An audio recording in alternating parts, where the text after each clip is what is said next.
1935 में परम पूज्य बाबा साहब ने एवला की धरती से घोषणा की कि मैं हिंदू धर्म में पैदा हुआ, ये मेरे बस की बात नहीं थी, लेकिन मैं हिंदू धर्म में मरूंगा नहीं। और ठीक 21 साल बाद नागपुर की धरती पर 1956 में 14 अक्टूबर सन 1956 को परम पूज्य बाबा साहब ने अपने लाखों अनुयायी के साथ में बौद्ध धर्म की दीक्षा ली। और जिन परंपराओं के कारण, जिस धर्म के कारण इस देश के एक बहुत बड़े हिस्से को गुलाम बनाकर रखा जाता था, उन लोगों के लिए परम पूज्य बाबा साहब ने आजादी के दरवाजे खोल दिए और उनको एक वैज्ञानिक धर्म देने का काम किया, जिसे हम बौद्ध धर्म कहते हैं। लेकिन क्या मेरे समाज के लोग, इस बहुजन समाज के लोग, कितने लोगों ने बाबा साहब की इस बात को माना? एक बार हाथ खड़ा करिए, कितने लोग हैं जो यहाँ पर ये कहते हैं कि हम बौद्ध हैं? ईमानदारी से हाथ खड़ा करिए। अब आप खुद देखिए, क्या इस आधार पर हम कह सकते हैं कि हम बाबा साहब के सपनों को पूरा करेंगे, या हम बाबा साहब के सपनों का भारत बनाएंगे? बाबा साहब के दो सपने रहे।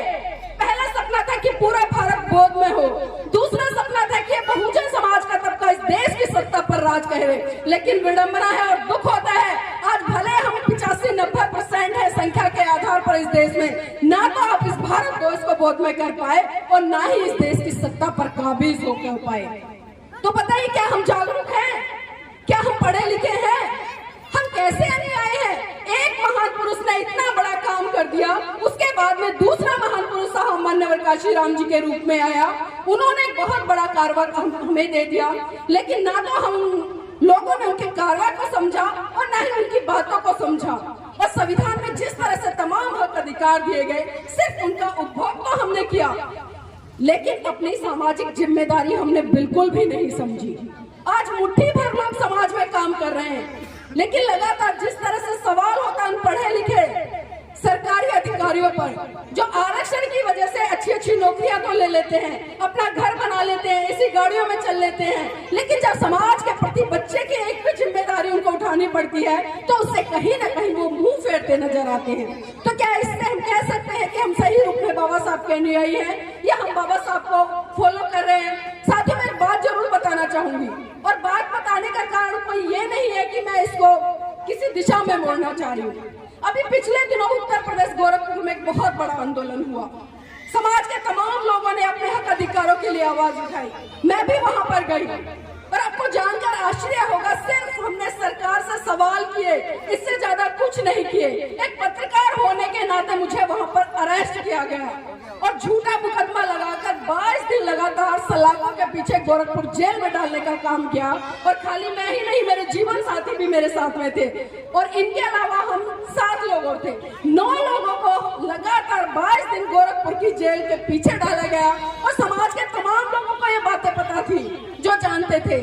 लेकिन दुख मुझे ये हुआ कि किसी भी व्यक्ति ने इतनी जहमत नहीं उठाई कि समाज की बेटी अंदर है, और वो बेटी जो रात दिन समाज के लिए आवाज उठाती है, किसी भी व्यक्ति ने इतना तक पीड़ा या दर्द उसके प्रति व्यक्त नहीं किया।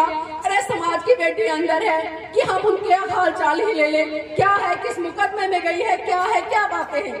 क्योंकि मैंने कहा ना, आज हम बड़े स्वार्थी हो गए, सिर्फ हमने अपने लिए जीना शुरू कर दिया है। अगर यही अपनापन परम पूज्य बाबा साहब ने सोचा होता, या तमाम महान पुरुषों ने सोचा होता, तो आज हम इस खुले मंच पर इस तरह से वार्तालाप नहीं कर रहे होते। तो मैं सिर्फ इतना ही कहना चाहूंगी कि अगर सही मायने में हमें संविधान दिवस मनाना है, तो संविधान को भी हमें समझना पड़ेगा, उन संविधान में दिए गए हक अधिकारों को भी समझना पड़ेगा। क्योंकि हम हक अधिकार तो अच्छे समझ रहे हैं, लेकिन जो उसके प्रति हमारी नैतिक ड्यूटी होती है, समाज के प्रति जो नैतिक ड्यूटी होती है, या जो हमारे समाज के मिशन मूवमेंट में लगे हुए लोग हैं, उनके प्रति जो नैतिक ड्यूटी होती है, उसको हम कभी भी अच्छे तरीके से समझने का प्रयास नहीं करते। और वही कारण है कि आज हम टुकड़ों टुकड़ों में बंटकर दूसरे लोगों को अपने ऊपर शासन करने के लिए आमंत्रित कर रहे हैं।